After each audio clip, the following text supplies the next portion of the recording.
बड़ी खबर है, ईरान से जुड़े विवाद में अमेरिका की एंट्री पर इजरायल के राष्ट्रपति की बाइडेन से हुई मुलाकात में इस मुद्दे पर चर्चा होने की खबर है। इजरायल ने बाइडेन को बताया कि ईरान गुपचुप तरीके से परमाणु बम बनाने में लगा है। मुलाकात के दौरान बाइडेन ने भी इस बात पर चिंता जताई कि ईरान लगातार रूस को खतरनाक हथियारों की सप्लाई कर रहा है। दोनों नेताओं के बीच हुई इस मुलाकात का असर ईरान और रूस के गठजोड़ पर पड़ सकता है। मतलब साफ है कि ईरान को घेरने के लिए इजरायल और अमेरिका मिलकर किसी बड़े प्लान पर काम शुरू कर सकते हैं। मतलब यह कि यूक्रेन की जंग में ईरान की भूमिका बढ़ने का जबरदस्त असर हुआ है।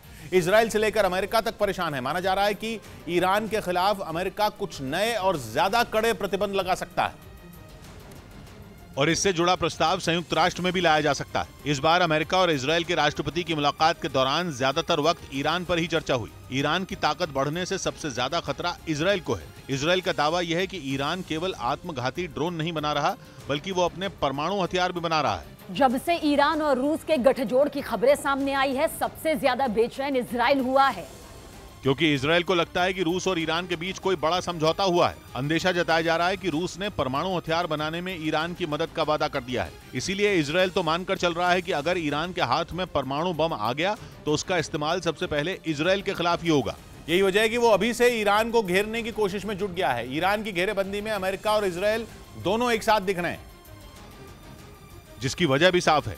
रूस और ईरान के गठजोड़ में अगर ईरान से इजरायल को खतरा है तो रूस ने बाइडेन की नींदें उड़ा रखी हैं। इसीलिए बाइडेन को भी रूस और ईरान की दोस्ती से डर लगने लगा है। ईरान के बनाए शाहिद 136 ड्रोन के अलावा अरश 2 ड्रोन भी रूस को दिए जाने की चर्चा है। ये दोनों ही ऐसे हथियार हैं जिनकी असली ताकत दुनिया को तभी पता लगी है जब वो यूक्रेन में इस्तेमाल हुए। ईरान के हथियारों ने कहर तो यूक्रेन पर बरपाया, लेकिन अमेरिका और इजरायल के दिल में भी डर पैदा कर दिया। अब उन खबरों को गंभीरता से लिया जा रहा है जिनमें कहा जा रहा था कि ईरान परमाणु बम बनाने के करीब है। ऊपर से पुतिन की दोस्ती जो ईरान को कहीं ज्यादा खतरनाक बना सकती है। उधर इजरायल और लेबनान के बीच हुए एक समझौते ने यूरोप को बहुत बड़ी राहत दी। करीब 74 साल पुराने सीमा विवाद के सुलझने की वजह से नेचुरल गैस की किल्लत खत्म हो सकती है, क्योंकि इजरायल और लेबनान दोनों अब नेचुरल गैस निकाल पाएंगे। 1948 में जब इजरायल बना था, उसी वक्त से लेबनान और इजरायल में सीमा से जुड़ा विवाद है।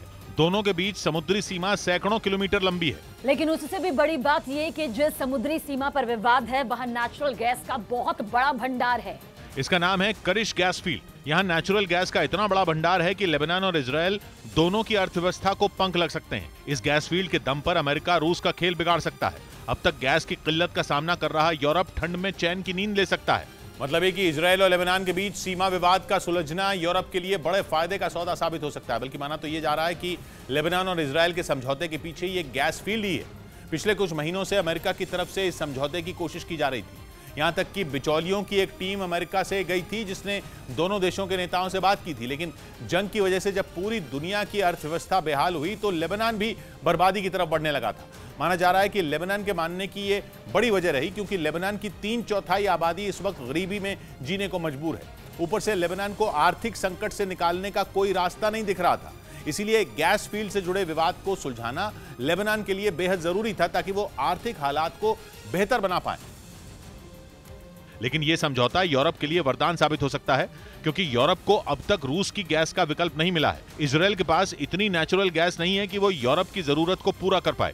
लेकिन अगर करिश गैस फील्ड से गैस निकालना शुरू हो गया तो इजरायल की गैस यूरोप की जरूरत पूरा कर सकती है। इसीलिए बिना वक्त गंवाए इजरायल की सरकार ने करिश गैस फील्ड के ऑपरेशंस को मंजूरी दे दी। इसके लिए लंदन की कंपनी एनर्जियन को नेचुरल गैस निकालने का ठेका दिया गया है। माना जा रहा है कि बहुत जल्द करिश गैस फील्ड से नेचुरल गैस निकालने का काम शुरू भी कर लिया जाएगा। हालांकि यूरोप में गैस की किल्लत इस जंग के बाद शुरू हुई, लेकिन लेबनान और इजरायल में समझौते की कोशिश बरसों से चल रही थी। दोनों देशों के बीच समझौता कराने की कोशिश अमेरिका की तरफ से की जा रही थी। इस बीच यूक्रेन ने डोनेस्क में रूस के कब्जे वाले इलाके में मौजूद एक बड़े तेल डिपो को हमला करके तबाह कर दिया। रूस के मीडिया के मुताबिक यूक्रेन की सेना ने मिसाइलों से तेल डिपो को निशाना बनाया और उन मिसाइलों के वहां टकराते ही जोरदार धमाका हुआ।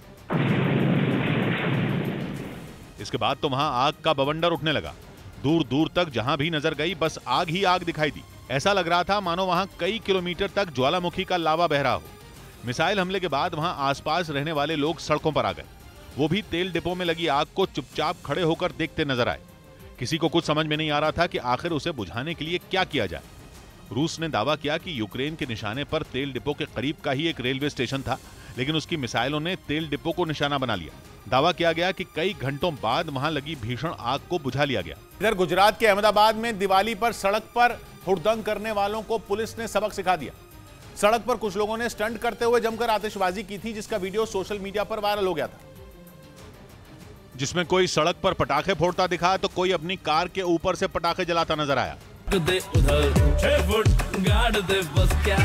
एक एक कर लोगों ने सड़क पर पटाखे जलाकर आतिशबाजी की, लेकिन जैसे ही इसका वीडियो वायरल हुआ पुलिस ने इन लोगों को पकड़ लिया और फिर इनसे बीच सड़क पर ही उठक बैठक करवाई।